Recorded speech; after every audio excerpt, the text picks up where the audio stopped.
Dans une école, il y a le langage. Il y a les attitudes des étudiants entre eux autres, les profs entre les étudiants. C'est ça qu'il faut dénoncer. On a un langage, des fois, dans les écoles qui est rendu acceptable. Écœure-moi pas, mange de la merde. Et je veux dire, tout le monde entend ça alentour et tout le monde le tolère. Quand on parle de dénoncer, c'est ça qu'on veut dire. Commencer par dénoncer ces petites choses-là. C'est sûr que quand quelqu'un est rendu avec un revolver devant quelqu'un, c'est évident que la police, ça va être là. Oui. Vous parlez des jeunes secondaires qui sont dans notre studio. Il nous reste presque plus de temps. On va faire une courte pause. Je reviens à eux. Ils ont plein de questions pour vous autres tout de suite après ces quelques messages. J'ai juste assez. On tente de comprendre aujourd'hui comment on peut changer ou contrôler, mieux contrôler la violence qui habite certains hommes.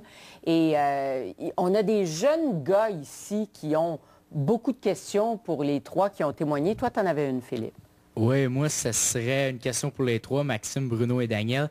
C'est juste pour savoir si après votre thérapie, comme monsieur Richard de son prénom disait tantôt, si vous avez eu une rechute, si vous avez retombé, puis vous avez été violent, si on veut dire, encore.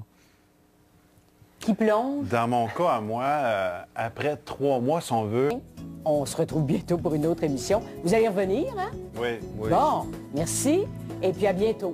Vous allez revenir aussi? On donne un numéro de téléphone. C'est ça.